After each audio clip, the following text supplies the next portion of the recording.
습도가 그렇게 심하지 않더라고요. 가서 이제 여러분들을 이렇게 같이 만나면서 느끼는 부분들이 있죠. 어느 곳에 가든지 이제 그곳에서 주님을 섬기는 분들이 계신다는 거예요. 예수를 따르는 분이죠. 예수님을 따르는 사람들이 어느 지역이나 이렇게 존재하고 있다는 거. 신기하지 않나요? 어떻게 자기를 위해서 인생을 살아가는 그런 많은 사람들이 예수라는 그분을 위해서 따르고 인생을 투자하는 삶을 이렇게 살아가고 있는지, 무엇 때문에 그와 같은 삶을 사는지에 대해서 뒤돌아보면 이게 그냥 보편적인 부분들은 아니다라고 생각이 됩니다. 물론 인간이 갖고 있는 부분들은 있어요. 인간이 갖고 있는 기본적인 부분들은 사람들은 누군가를 쫓는 그런 그 마음을 갖고 있습니다. 물론 개도 그렇고 고양이도 그러죠. 자기가 부족하기 때문에 자기보다 나은 존재를 쫓는 거잖아요. 그러니까 고양이도 저희 집에도 길고양이를 계속적으로 돌봐주고 있는데 이 길고양이가 계속 저희들을 따라다니는 이유는 단순한 거죠. 이 사람에게 붙어 있으니까 먹을 것을 주고 또 안전하게 보호해주고, 그러니까 내가 이런 존재에게 붙어 있어야지만 살 수 있다라는 생각을 가지니까, 그러니까 저희 집에 계속적으로 그 고양이가 붙어 있는 거죠. 만약에 이제 저희가 계속 때리거나 학대하거나 그랬다 그러면 그 고양이가 절대 저희 집에 있지 않을 겁니다. 자기 어떤 유익에 대한 부분을 가지니까 있는 거죠. 그러니까 인간의 모습들도 마찬가지예요. 인간의 모습도 어떤 나보다 특별한 존재를 우리는 생각하기 때문에 그 존재에게 나를 의지하는 시간들을 갖는 거고, 또 그 존재에게 무엇인가를 공급받는, 도움을 받는 일들을 이뤄가게 되는 거죠. 이게 종교를 갖고 있는 인간들의 모습입니다. 동물하고는 조금 다른 거죠. 내가 누군가를 통해서 그냥 쫓아다니는 것과 어떤 신적인 존재가 있어서 그를 섬긴다라는 것은 조금 다른 얘기입니다. 동물들은 보이는 것에 있어서는 그런 모습을 가지기도 해요. 근데 인간은요, 보이지 않는 존재를 섬기는 거잖아요.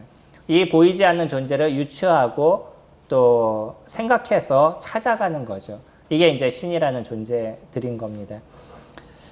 예수 그리스도 그분은요, 우리가 요한복음에서 살펴봤던 것처럼 보이지 않는 그 하나님이 육체의 모습을 갖고 이 땅에 오신 분을 예수 그리스도다, 저희가 그렇게 부르고 있습니다.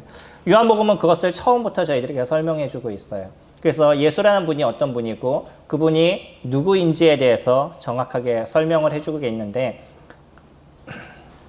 예수라는 그분이 이 땅에 오신 하나님이다라고 그들이 표현을 해주고 있죠.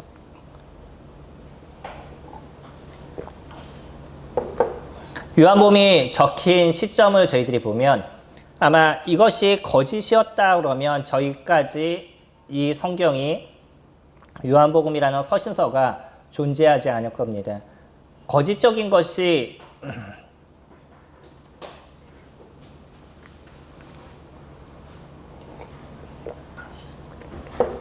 그토록 많은 사람들의 손과 손을 통해서 필사가 되고 또 보존이 돼서 저희가 남아있는다는 것이 쉬운 것이 아니라는 거예요. 근데 예수님이라는 그분이 십자가에서 죽으시고 다시 부활하신 그 사건이 있은 지 기껏 몇십 년 되지 않는 그 시점, 다시 얘기하면 예수님이 십자가에서 죽으신 것을 보았던 많은 사람들, 그 이야기를 실질적으로 들었던 많은 사람들이 존재하는 그 시간에, 그 시대에 요한복음이라는 이 서신이 쓰여졌었고, 또 이 요한복음이라는 전체적인 내용 자체가 예수 그리스도라는 그분에 대한 이야기를 죄송합니다.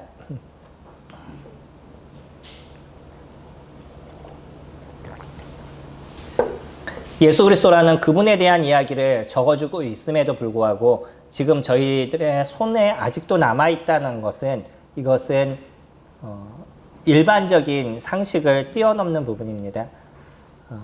그렇기 때문에 저희가 성경이 저희들에게 존재한다는 그 하나만 갖고도 예수님께서 살아계신 분이라는 것, 하나님께서 살아계신 그 분이라는 것에 대해서, 그 분이라는 것에 대해서 저희가 부인할 수 없죠. 그리고요, 지금처럼 많은 사람들이 예수 그리스도를 쫓는 삶을 살아가고 있습니다. 성경에서는요, 이 제자에 대한 부분을 저희들에게 몇 가지를 이야기를 해줍니다. 보통 어떤 특별한 존재를 쫓는 것을 제자라고 얘기를 하죠. 그거를 그 국어사전에는 그렇게 표현을 합니다. 어떤 덕이 있거나 무엇인가를 갖고 있는 그 사람을 따라다니는 것, 그것을 그에게 배우는 것, 그것을 제자라고 이야기를 합니다. 성경도 비슷한 부분을 이야기를 해요. 그러나 성경에서 이야기할 때 제자는 한 두 가지 정도의 조금 특별하게 나눠지는 부분이 있습니다. 예수님은 12명의 제자들을 부르셨어요. 오늘 우리가 살펴볼 본문에서도 5명의 제자를 부르시는 모습을 보게 되는데 총 12명의 제자들을 불렀습니다. 그래서 제자라고 얘기하면 이 12명을 얘기할 때 제자라는 표현을 쓸 때가 있죠. 이건 조금 특수한 부분들입니다. 근데 일반적으로 제자라고 얘기했었을 때는 믿는 모든 사람들을 표현할 때 제자라고 얘기하죠. 저희 마태복음 볼까요? 마태복음 28장 말씀 같이 보시면요. 28장 19절입니다.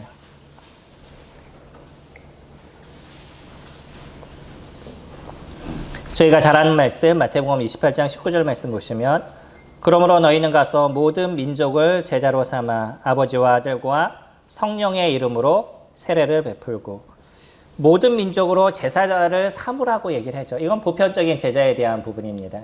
그러니까 여기서 얘기하는 제자는 믿는 모든 사람들이 예수 그리스도의 제자다라고 얘기를 하는 거죠. 어떤 특수한 목적에 의해서 따로 부름을 받는 제자들도 존재를 하게 됩니다.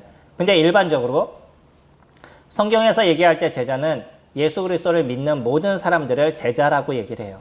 그러니까 이 제자라고 얘기했었을 때는 예수 그리스도 그분을 따르는 기본적인 전제가 그에게 있다는 거죠. 그러니까 예수 그리스도 그분에게 무엇인가를 배우고 그분을 추앙하는 그러한 삶을 살아가는 사람들을 제자라고 우리가 이야기를 한다는 거예요. 우리는 여기서 생각해야 될 부분들이 있는 거죠. 나의 어떤 필요, 무엇인가 도움을 얻는 것도 마찬가지긴 하지만 그냥 나의 어떤 필요만을 위해서 쫓는 것이 아닌 거예요. 그 사람이 어떤 존재냐에 따라서 그분에게 있는 그 좋은 것들을 습득하고 배워가는 사람들, 이런 사람들을 제자라고 얘기한다는 거죠. 그러니까 우리가 예수 그리스도를 믿었다라는 그 기본적인 전제 안에서는 예수 그리스도 그분에게 있어서 무엇인가를 따르고 배우는 부분들을 가져갈 수밖에 없다는 겁니다. 많은 사람들이 그냥 교회에 가서 무엇인가 얻기를 원해요. 몸이 나아지기를 원하고 그냥 천국에 가기를 원하고 그냥 내 자녀들이 잘 되기를 원하고 이거는 기본적인 종교 생활을 하는 사람들의 모습인 거예요. 이거는 제자라고 얘기할 수 없습니다. 내가 필요한 무엇인가를 갈구하는 거예요. 그 필요가 없으면 거기서 떠나는 거죠. 아까 얘기했던 고양이와 같은 거예요. 그 사람이 자신의 어떤 필요를 제공해 줬었을 때 그때만 거기에 존재하고요. 그러지 않으면 거기를 떠날 수 있는 거죠. 교회라는 곳에서 그냥 내가 기도했었을 때 무엇인가를 주고 내가 뭔가 기도했었을 때 내 마음에 어떤 평화를 주고 뭐 이런 것이 존재할 때만 그 교회에 머물러 있는 거죠. 이거는 종교 생활을 하는 사람들의 모습입니다. 그건 얼마든지 할 수 있어요. 이런 사람들은 그냥 무슬림이 될 수도 있고 아니면 불교인이 될 수도 있고 유교인이 될 수도 있고 여러 가지 그냥 내가 선택해서 그 속에서 내가 무엇인가를 얻을 수 있다면 얼마든지 그곳에 존재할 수 있는 거죠. 근데 기독교는 다른 거예요. 기독교는 뭐냐면 예수 그리스도라는 그분의 삶을 따르고 그분의 삶을 습득하는 삶을 기본적으로 살아가는 것, 그것을 제자라고 이야기를 한다는 거예요. 그러면 왜 그와 같은 삶을 그들이 살아가냐는 거예요. 첫 번째 모습이 뭐냐면 그게 예수가 어떤 분인지, 예수 그리스도 그분이 어떤 분인지에 대해서 정확하게 알기 때문인 거죠. 그러지 않으시나요? 왜 예수 그리스도 그분에게 우리들의 삶을 투자하는 인생을 살아가요? 너무나 놀랍지 않아요? 예수님을 믿는 그 순간부터 사람들의 삶이 변화하기 시작한다는 거예요. 예수 그리스도를 알게 됐었을 때 그때부터 그는 무엇을 위해서 인생을 살아가냐면 자신을 위해서 인생을 살았던 사람이 예수 그리스도 그분을 위해서 인생을 살아가요. 어떻게 그럴 수가 있죠? 보편적인 얘기하고는 좀 다른 겁니다. 일반적인 부분하고는 좀 다른 거예요. 그러니까 예수 그리스도를 정확하게 믿은 사람은요. 그 안에 생명의 씨앗이 심겨지게 되죠. 생명의 씨앗이 심겨지게 되니까 그 씨앗이 생명력에 있어서 뿌리가 나고 열매가 맺어가는 삶을 살아간다는 거예요. 어떤 것을 심어도 죽은 것은요, 그냥 그 자리에 남아 있어요. 그러나 생명이 있는 거는 거기서 열매를 맺어가기 시작한다는 거예요. 이게 신비한 거죠. 저희 집에 있는 그 사철 장미가 있는데 한 번은 너무나 추워가지고 밖에다 놨더니 완전히 다 썩어버렸어요. 근데 신기하게도 뿌리가 뭐 한 줄기가 아직 살아있는 뿌리가 있었나 봐요. 그 뿌리가 나오더니 지금 다시 또 풍성해졌어요. 뿌리가 살아있으니까 1년이 지나고 2년이 지나면서 다시 예전과 같은 모습으로 복원돼 나가더라고요. 이게 생명력입니다. 우리 안에 성령의 생명력이 있었을 땐 그 성령에 합당한 열매들을 우리 가운데서 맺어가게 만들어 가신다는 거예요. 이게 성령께서 하시는 겁니다. 그러지 않고 종교 생활을 하면요, 얼마든지 종교 생활에도 비슷한 모양을 만들어 갈 수가 있어요. 남들처럼 나와서 다른 사람들처럼 그냥 섬기고 다른 사람들처럼 기도하고 다른 사람처럼 찬양하는 이런 모습들은 얼마든지 만들어 갈 수가 있습니다. 근데 예수 그리스도 그분이 누군지에 대해서 정확하게 알고요, 그리스도 그분이 우리들 안에서 생명력을 주셔서 그리스도 그분으로 인해서 살아가게 만들어가는 것은, 이거는 일반적인 거하고는 조금 다른 모습이 있다는 거예요. 그것이 생명인 것이죠. 35절 오늘 본문 말씀 같이 살펴보시면요,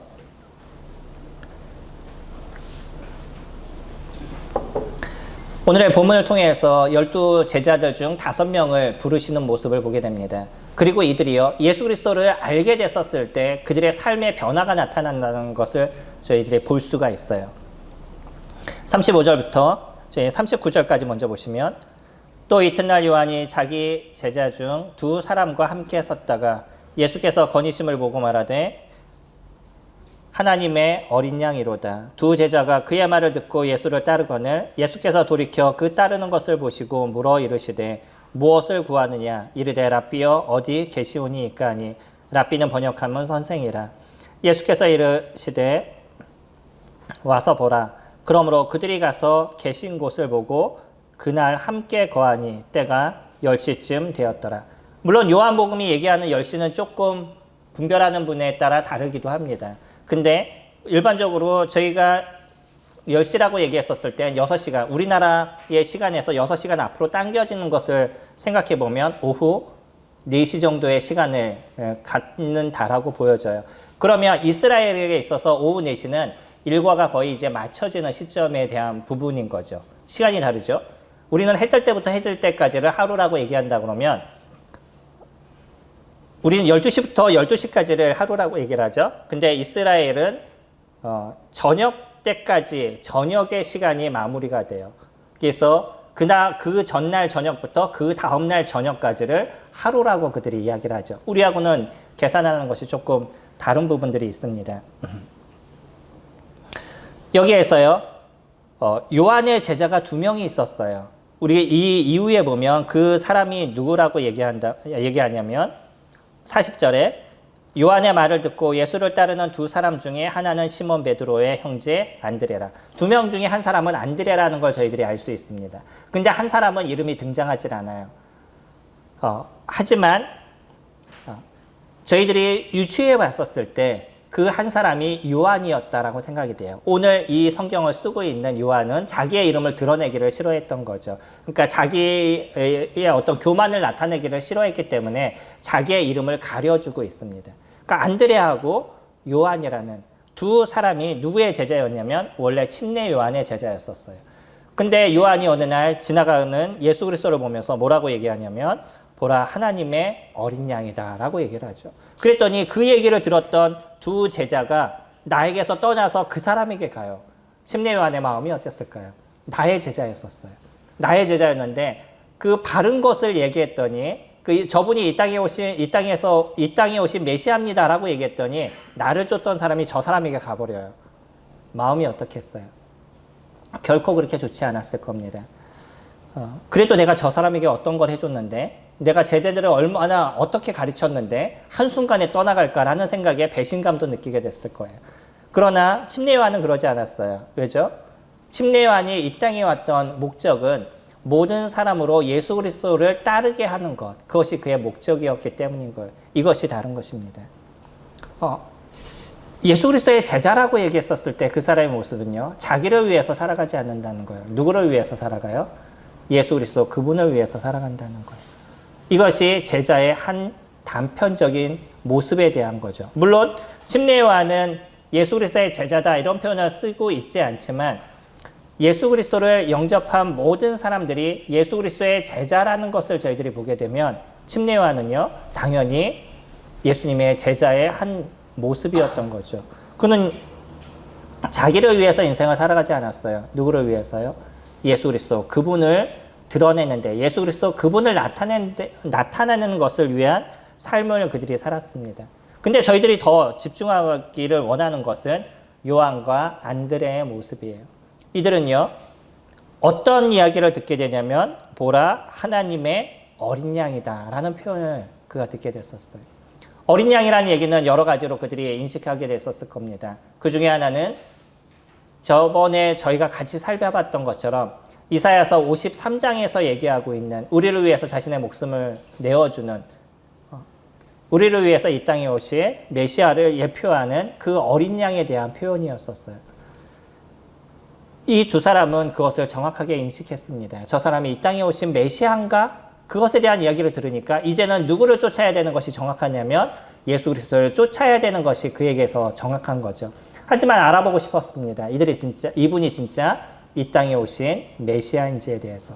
그래서 그는 예수님께 가서 그렇게 표현을 하죠. 랍비여 어디 계시오니까. 표현이 참 재밌죠. 지금 얼굴을 보고 있으면서 당신은 어디에 계십니까? 라는 표현인 거예요. 이해되셔요? 원래 이 표현은 뭐냐면 당신은 어디에 거주하고 있습니까? 라는 표현인 거예요. 그러니까 예수님께서 뭐라고 얘기하냐면 와서 보라라고 얘기하죠. 근데 조금 더 정확하게 얘기를 하냐면 요한과 안드레는 이 예수라는 분이 어떤 분인지에 대한 것을 알고 싶었다는 거예요. 그래서 그의 집에 가서 그들과 같이 이야기를 하고 싶었다는 거죠. 예수님을 쫓아갑니다. 그리고 예수님과 한나절의 시간들을, 저녁의 시간들을 쭉 보내면서 예수님에 대한 이야기를 듣게 돼요. 그리고 나서 이들이 정확하게 깨달은 게 있습니다. 그것이 무엇이냐면 41절에 그가 먼저 자기의 형제 시몬을 찾아 말하되 우리가 메시아를 만났다 하고, 메시아는 번역하면 그리스도라. 그가 깨달은 게 뭐라고요? 예수님이 누구라고요? 메시아임을 그가 깨달았다는 거예요. 요한이 얘기하는 것도 그들이 들었습니다. 요한이 얘기할 때 뭐라고요? 보라, 하나님의 어린 양이다 라는 얘기를 들었었어요. 그래서 예수라는 그분이, 사람들이 얘기하는 그 예수님이라는 그분이 하나님의 어린 양이라고 그랬는데, 우리를 위해서 이 땅에 오실 그런 메시아라는 얘기를 그가 들었었는데 그것에 대한 확신을 그가 갖고 싶었다는 거예요. 그리고 나서 예수님과 같이 이야기를 하면서 예수님이 어떤 분인지에 대한 것을 정확하게 아는 시간을 그들이 가졌습니다. 그들에게 확신이 있었어요. 그래서 안드레는 그 다음에 그의 형제를 만나게 됐었을 때 그에게 뭐라고 표현하냐면 41절 그가 먼저 자기의 형제 시몬을 찾아 말하되 우리가 메시아를 만났다라고 이야기를 하죠. 예수님의 제자들의 기본적인 특징이 있습니다. 예수님의 제자라고 얘기했었을 때 그 사람의 기본적인 특징은 예수님을 알아가는 시간들을 가져간다는 것이에요. 그러지 않나요? 나의 주님이시고요. 나의 그 하나님이시라는 그분에 대해서 그래? 뭐 저분이 나를 그냥 천국에 인도할 뿐 이것으로 끝날 것 같아요. 우리가 예수 그리스도를 믿었다라고 얘기했었을 때 그래 나는 이제 천국에 가니까 하는 것으로 끝날 것 같습니까? 그러지 않습니다. 제가 이번에 가서 복음을 전할 때 그런 얘기를 했어요. 천국에 가는 것은 오히려 저급한 것입니다 라고 얘기했더니 듣는 사람들이 두 부류로 나눠져요. 아니 어떻게 목사가 그런 얘기를 할 수 있어? 라고 해요. 일반 교계에서 온 분들은 그런 얘기를 하시는 분도 있고, 어떤 학생은 뭐라고 얘기했냐면 아니 천국이라는 자체가 그렇게 저급할 정도로 예수님을 믿는 게 놀라운 것이면 과연 예수님을 믿는 것이 무엇인가 라는 고민을 했다라고 얘기하더라고요. 중학교 2학년이에요. 특별하지 않아요? 그러니까 그의 마음속에서 예수님이 어떤 분인지에 대한 궁금증이 아주 더 크게 일어났다는 거예요. 이게 예수님의 제자들의 모습입니다. 나의 중심이라고 그러면 나는 그냥 천국에 갈 것, 내가 거기서 잘 누릴 것, 잘 살 것, 이것만 생각하는 것이 자기중심적인 사람들의 기본적인 태도인 것이에요. 그러나 진짜 그 안에 믿음이 있다라고 얘기했었을 때 그 믿음은 무엇을 알고 싶은 마음이 있냐면 예수님과 함께 있었을 때 예수님으로 인해서 예수님 그분이 누군지, 예수님 그분과 함께 있었을 때 주는 그런 놀라움이 무엇인지 그것을 배워가고 싶어 한다는 거죠. 이게 제자들의 특징입니다. 이거는요, 어린아이 죽음을 맞이할 때까지의 연세를 드신 모든 분들이 동일하게 갖고 있는 부분인 거예요. 그러지 않으셔요? 우리는 평생 예수 그리스도를 배워가는 시간들을 갖습니다. 오늘 하루도 저희는 예수 그리스도 그분을 배우기 위한 인생을 살아와요. 그냥 내가 교회에 왔으니까, 그냥 어저께 청소를 좀 했으니까 나는 예수 그리스도의 제자다라고 얘기하는 건 웃긴 얘기라는 거예요. 우리가 예수 그리스도의 제자라고 얘기했었을 땐 그리스도 그분이 어떤 분인지에 대해서 날마다 새록새록 배워가고 알아가는 시간들을 저희들이 갖는 거죠. 매일마다 새롭다라고 얘기하지 않나요? 그리스도를 믿었기 때문에, 예수 그리스도 그분과 같이 살아가기 때문에 우리들의 인생이 날마다 새로움의 삶을 저희가 살아간다라고 얘기하지 않나요? 이것이 주님을 믿는 사람들의 특징에 대한 모습인 거예요. 일주일의 삶을 한번 뒤돌아보셔요. 일주일의 삶 속에서 주님을 어떻게 배워오셨어요? 그냥 일주일 동안 여전히 남들처럼 먹고 마시고 자고 쉬고 그게 인생의 전부셨나요? 그리스도인들은 그러지 않습니다. 그리스도인들은요, 일주일의 삶 속에서 오늘의 삶에 나타나는 예수 그리스도 그분이 누군지에 대한 궁금증과, 그래서 나는 예수 그리스도를 어떻게 닮아갈 건지에 대한 마음의 고민들을 하면서 하루를 살아가게 되는 것이에요. 그러지 않으셔요? 나를 구원하신 그분, 그래서 오늘의 삶 속에서 함께 하실 그분에 대한 기대감이 저희들에게 놓여져 있는 거죠. 그래서 오늘은 주님이 나에게 무엇을 함께 해주실지, 나를 얼마나 성숙시켜주고 나를 얼마나 새롭게 하실지에 대한 그런 궁금증이 우리들 안에서 매일마다 나타나는 거예요. 이게 새롭게 주님을 배워가는 자들의 모습인 거죠. 그러지 않으면 관심이 없어요. 성경을 읽는 것이 지루하고 힘들고 어려운 거죠. 생각해 보셔요. 어떤 분은 이 성경을 보면서 날마다 새롭다라고 얘기하는데 그냥 읽어보니까 날마다 새로우신가요? 지겨우신가요? 그래도 나는 교회를 다니니까 성경을 좀 읽어야지 생각하고 연초되면 성경을 읽기 시작하는데 창세기를 그래도 열심히 잘 읽었는데 출애굽기까지는 그래도 재밌게 읽었는데 출애굽기 중간에 가니까 뭐 성전이 어떻고 이런 얘기가 나오고 뭐 어떻게 져야 뭐 몇 규빗이니 뭐 이런 얘기 나오는데 레위기에 가니까 도저히 더 이상 읽을 수가 없어서 덮어버리죠. 이게 기본적인 사람들의 모습이에요. 모르는 거예요. 힘든 거예요. 그것을 읽는 자체가 지겨운 거예요. 별 수 없이 숙제하듯이 그냥 성경을 읽어버릴 수밖에 없는 거죠. 근데 그리스도인들은요, 그 속에서 주님 나에게 무엇을 얘기하시는지, 이 속에서 나에게 베푸심이 무엇인지를 저희가 날마다 찾아가게 되는 거잖아요. 그러니까 똑같은 성경을 다시 읽어도 주님이 주시는 은혜를 새롭게 느끼는 부분들을 저희가 가져가게 되는 거죠. 이것이 주님을 배워가는 제자들의 모습인 겁니다. 제자들의 특징인 거예요. 예수 그리스도의 제자들 중에 주님을 알아가는 걸 포기하는 제자들은 존재하지 않는다는 거예요. 물론 잠시의 어떤 어려움으로 인해서 잠시 멈추는 부분들은 있지만 그 심령에서 그것을 버리지 못합니다. 그 마음 가운데서 자신의 어떤 삶에 대한 그 괴로움과 내가 여기서 벗어나지 못하는 것에 대한 아픔들, 그런 내면에 쌓여있는 어려움을 버리지 못하는 거예요. 그리고 다시 주님 앞에 나가게 되는 거죠.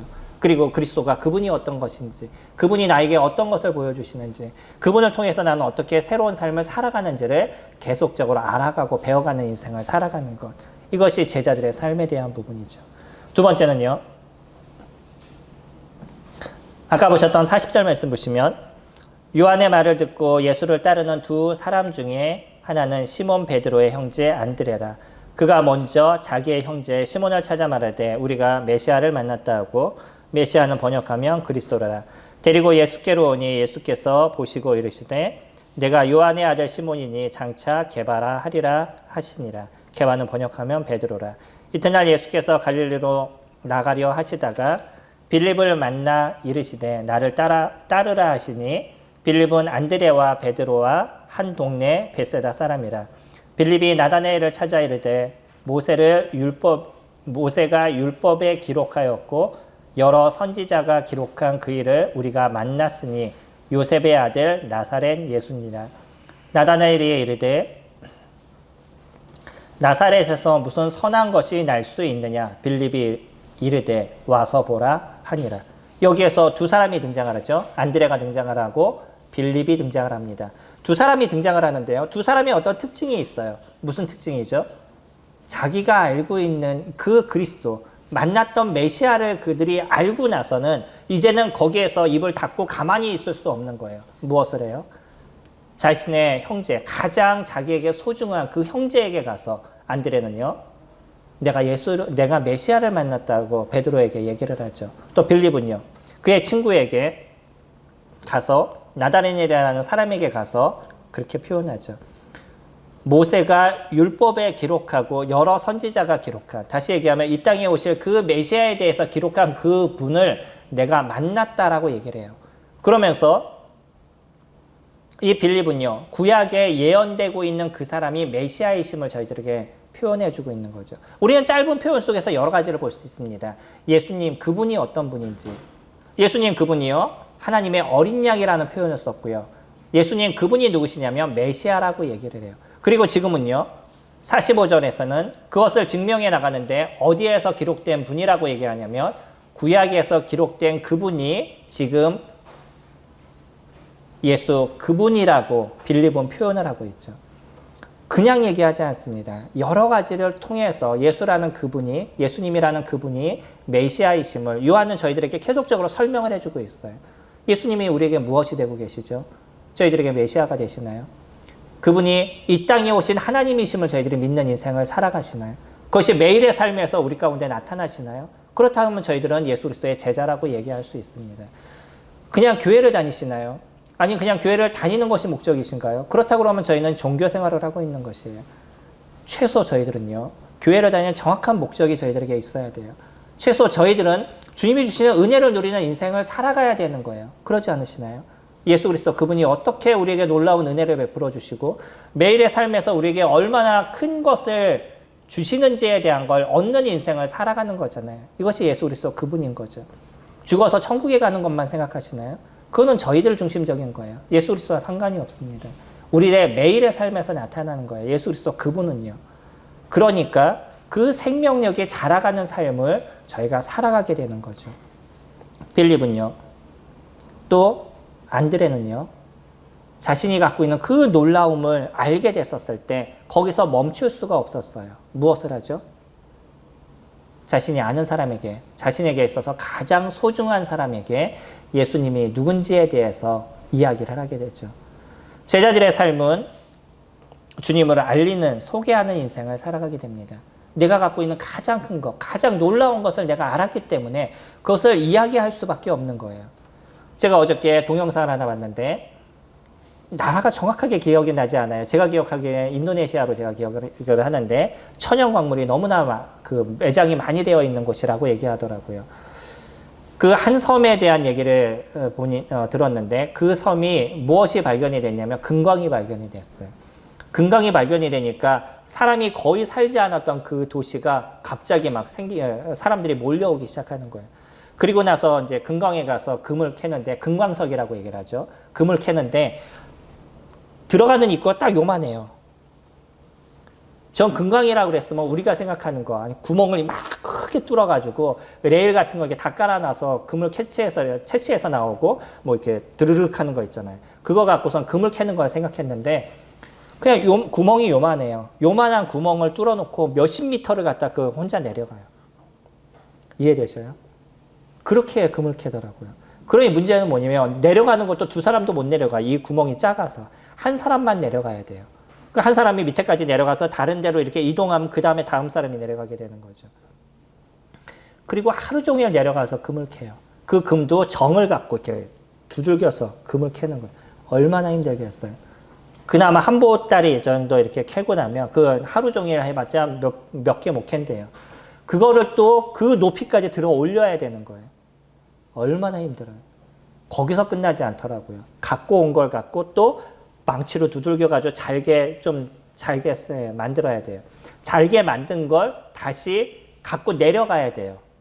그러니까 소나 이런 걸 통해서 갖고 또 내려가면 다시 완전히 부셔가지고서는 바닥에 깔아앉히는 거죠. 그 가라앉힌 사금이라고 보통 얘기를 하죠. 그 가라앉힌 그 흙과 금과 모여져 있는 걸 체라 같은 걸로 이렇게 해가지고 다시 채취해서 그걸로 갖고 또 불을 쐬가지고 이제 다 녹이는 거죠.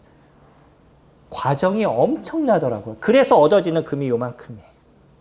근데 이게 몇백만 원이. 그러니까 사람이 거기에 모든 걸 투자를 하고 있는 거예요. 금이 알려지니까요. 많은 사람들이 그쪽으로 다 이렇게 몰려요. 그리고 내가 금강을 발견했어요. 그러면 나에게 가장 친한 사람한테 얘기해 주지 않겠어요? 나에게 있어서 가장 놀라운 걸 발견했는데 어떤 사람은 60만 원에 땅을 몇백 평을 샀어요. 근데 놀랍게도 거기에서 금광이 발견이 된 거예요. 그러니까 예전에는 거기서 농사를 져가지고 한 달에 번 한 20인가 뭐 그 정도 20인가 60만 원이 됐었대요.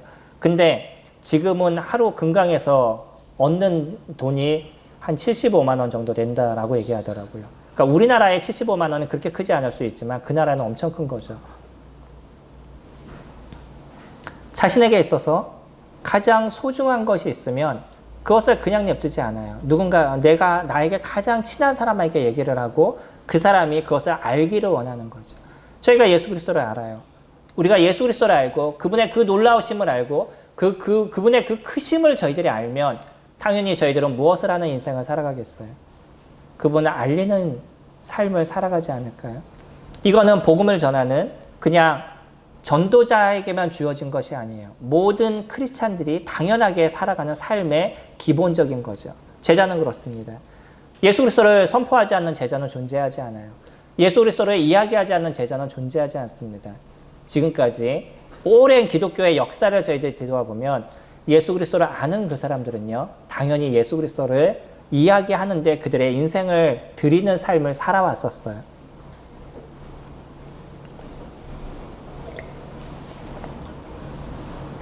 지금 잠깐 주님을 알았던 이 빌립과 안드레는요, 그 하루를 못 참고 자기의 친구들에게, 자기의 식구들에게 예수 그리스도를 선포하고 있는 거죠.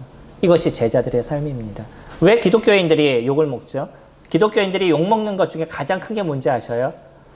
쟤는 자꾸 나를 교회를 가자고 그래. 맨날 교회 가자고 그래. 지겨워 죽겠어. 이게 기독교를 교회를 다니는 친구를 갖기 싫어하는 이유 중에 하나예요. 그러면 그 사람들은 왜 그런 얘기를 하죠? 물론 거기에는 종교생활 때문에 그런 사람들도 존재할 겁니다. 근데 더 확실한 부분들은요, 내가 예수님을 알기 때문에 내 주변에 있는 내 친구들에게 예수님을 얘기할 수밖에 없는 거죠. 그들이 가야 될 길을 저희들이 정확하게 알아요. 그들은 지옥의 형벌을 받을 존재들입니다. 언젠가는 그 마지막에 지옥에 가서 그 형벌을 받을 것을 저희들이 알기 때문에 당연히 그 사람들에게 예수님을 믿으라고 얘기할 수밖에 없는 거죠. 당연히 그와 같은 삶을 저희가 살아갈 수밖에 없는 거죠. 이게 제자들의 모습이 아니겠어요? 예수님을 믿어서 그냥 나만을 위해서 인생을 살아간다는 것은 주님이 그 안에 계시지 않는 겁니다. 주님이 계신다 그러면 당연히 주님을 이야기하기 원하는 심령이 우리들 안에서 계속적으로 나타날 수밖에 없어요. 마지막으로 47절부터 보시면 예수께서 나다나엘이 자기에게 오는 것을 보시고 그를 가리켜 이르시되 보라 이는 참으로 이스라엘 사람이라 그 속에 간사한 것이 없도다. 나다나엘이 이르되 어떻게 나를 아시나이까?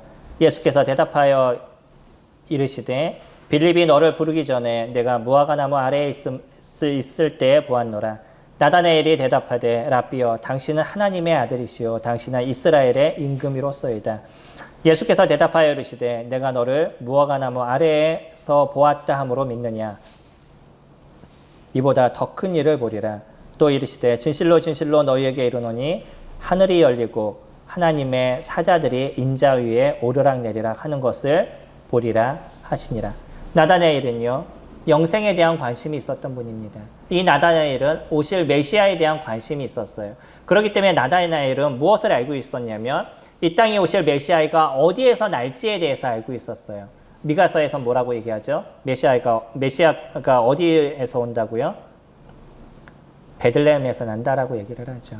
미가는 그것을 정확하게 저희들에게 이야기를 해주고 있습니다. 그렇기 때문에 성경을 연구한 사람은 메시아가 어디에서 날 것에 대해서 그들은 알고 있었어요. 근데 나사렛 예수라고 얘기를 해요.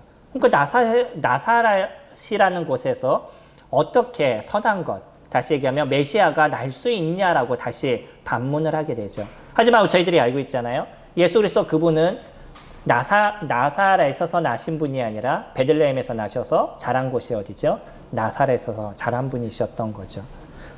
나다나엘은 정확하게 알고 있었어요. 하지만 예수님을 만나고 예수님에 대한 예수님과 이야기를 하면서 그의 모든 생각이 변하게 돼요. 자신에 대해서 정확하게 알고 계신 분이에요.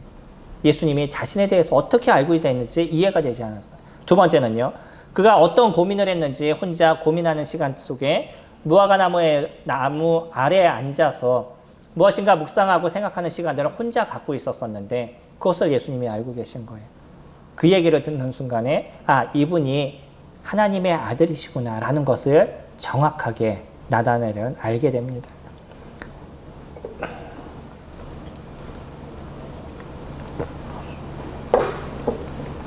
나다나엘이라는 이름은 이곳에서만 등장을 합니다. 근데 저희들이 지금까지 살펴봤듯이 지금 부르는 사람들이 누구냐면 12제자들을 부르고 있어요. 그래서 이 나다나엘의 아버지의 이름이나 이런 것을 유추해 봤었을 때 나다나엘은 12제자 중에 한 명이었던 바돌레모라고 대부분 분별을 하고 있습니다. 그 나다나엘은요. 그 이야기를 들으면서 예수님을 향해서 뭐라고 얘기하냐면 49절에 나다나엘이 대답하되 라삐여 당신은 하나님의 아들이시오 당신은 이스라엘의 임금이로소이다 라고 얘기를 하죠. 우리가 예수 그리스도 그분이 저희들의 예수 그리스도의 제자라고 저희가 얘기한다는 것은 그분이 우리의 하나님이심을 고백하는 인생을 저희가 살아가는 것을 이야기를 합니다. 예수 그리스도 그분이 우리가 그분의 제자라고 얘기하는 것은 예수 그리스도 그분이 우리들의 왕이심을 고백하는 인생을 살아간다는 거예요. 그러니까 우리는 어디에 중심을 갖고 살아가냐면 예수 그리스도 그분을 중심으로 갖고 저희가 살아가게 되는 거예요. 우리가 선택하는 직장의 문제, 우리가 생각하는 친구들의 문제, 우리가 움직이는 모든 삶의 중심이 어디에 놓여져 있냐면 예수 그리스도 그분 앞에 놓여져 있는 부분인 거죠. 이것이 크리스찬들의 삶이요. 이것이 제자들의 삶이라고 얘기합니다. 아주 단순한 시간을 저희들이 봐요. 이 시간이 기껏 며칠이 지나지 않았습니다. 이 시간 속에 우리는 몇 명의 사람들을 살펴보냐면 5명의 사람들을 살펴봅니다. 이 5명의 사람들을 저희들이 살펴보는데 그들이 예수 그리스도를 정확하게 알게 됐을 때, 그러니까 지금 보고 있는 예수 그리스도 그분이 누군지에 대해서 그들이 정확하게 알게 됐었을 때 그들의 인생에 대한 것이 변하고 있는 것을 보게 되는 거죠. 예수 그리스도 그분이 그들의 하나님이심을 그들이 인정하게 됐었어요. 예수 그리스도 그분이 그들의 주님이심을 그들이 인정하게 됐었을 땐 그들은 무엇을 위해서 인생을 살아가게 되냐면 예수 그리스도 그분을 위해서 그들의 인생을 드리는 삶을 살아가게 되는 거죠. 그리고 나서요. 가장 놀랍고 은혜의 삶을 이 12제자가 이뤄가게 됩니다. 마태복음에서는 그렇게 얘기를 하죠. 베드로가 주님, 저희가 당신을 위해서 주님을 위해서 우리들의 인생의 모든 것을 다 드렸습니다. 그렇다고 하면 저희들에게 무엇을 주시겠습니까? 라고 얘기했을 때 주님께서 그래, 너희들에게 이스라엘 12지파를 심판할 수 있는 권리를 내가 너희들에게 주겠다라고 얘기를 하죠. 12제자들은요. 누구보다 조금 특별한 부분은 분명히 갖고 있습니다. 그러나 확실한 것은 뭐냐면 그 특징이 우리의 모든 그리스도인의 삶에서 모든 제자들의 삶에서 드러나게 된다는 것이에요. 내 남편이, 내 아내가, 내 식구가, 내 자녀가 아니면 나의 친구가 주님을 알지 못할 때 우리들의 마음이 어떠시겠어요? 당연히 그분에게 예수 그리스도를 이야기하고 싶은 마음이 우리들 심령에서 계속 일어나지 않겠어요? 우리 친척이 아니면 내 근처에 있는 사람들이 주님을 알지 못할 때 우리는 어떤 마음이 일어나겠어요? 예수 그리스도를 이야기하고 싶은 심령이 저희들에게 나타나지 않겠어요? 단지 그 친구를 데리고 교회 가서 나 혼자 교회 다니는데 친구가 좀 있었으면 하는 마음으로 그 사람에게 교회를 가자라고 얘기하겠어요? 아니면 내가 가정을 꾸려야 되는데 근데 내 친구가 주님을 믿어야지만 결혼할 수 있으니까 그 사람에게 주님을 믿으라고 내가 얘기하겠어요? 이것이 우리가 갖고 있는 마음이에요. 저희는 그런 마음으로 그 사람에게 다가가지 않습니다. 최소 그 친구가 진짜 예수님을 만나야 되기 때문에 그 친구가 최소 예수 그리스도 그분의 은혜를 속에서 살아가야 되기 때문에 그분에게 예수 그리스도를 이야기하고 싶은 마음이 저희들에게 있는 거죠. 우리는 예수 그리스도 그분을 저희들의 마음의 구주로 영접한 인생을 살아갑니다. 우리들 삶의 중심이 예수 그리스도 그분으로 놓여져 있는 인생을 저희가 살아가고 있는 거죠. 그래서요, 저희들은 매일의 삶에서 예수 그리스도를 배워가는 시간들을 가져갔습니다. 매일 큐티 하시나요? 매일 말씀을 읽으시나요? 그 읽으시면서 무엇을 생각하셔요? 주님, 오늘 저에게 어떤 것을 또 제가 주님을 어떻게 배워가기를 원합니다라는 고백을 저희들이 하고 있지 않나요? 그것이 저희가 성경을 읽는 목적인 거죠. 그냥 오늘 읽었다고 완독 이렇게 올리기 위해서 저희가 성경을 읽는 것이 아니잖아요. 그것을 읽고 오늘 나는 주님을 어떻게 배워갈 것인지, 오늘 주님은 나에게 어떤 모습으로 보여주실 건지를 기대하는 마음을 저희가 가져가게 되는 거죠. 그리고요, 그 주님을 저희들이 고백하는 모습이기 때문에 내가 만나는 사람들에게 어떻게 예수님을 이야기라는 생각을 갖고 하루를 살아가게 되는 거죠. 이것이 제자들의 모습입니다. 예수 그리스도의 제자는 주님이 주시는 은혜의 삶을 저희가 살아갑니다. 예수 그리스도의 제자는 그 어떤 것보다도 가장 큰 축복된 삶을 저희들이 살아가게 되는 거죠. 그러나 분명한 건 있습니다. 예수 그리스도의 제자들은 그 제자들에 대한 기본적인 특징이 저희들에게 나타나게 된다는 거예요. 여러 가지 특징이 있지만 가장 중심적인 특징은 지금 이 12제자들 중에 5명이 저희들에게 보여주고 있는 거예요. 그분을 알아가고요. 그분을 이야기하고요. 그분이 마음의 주님이심을, 나의 왕이심을 매일마다 고백하는 인생을 살아가게 됩니다. 성도님들의 삶에 이 아름다움의 제자의 모습이 매일마다 드러나시기를 소망합니다. 기도하겠습니다.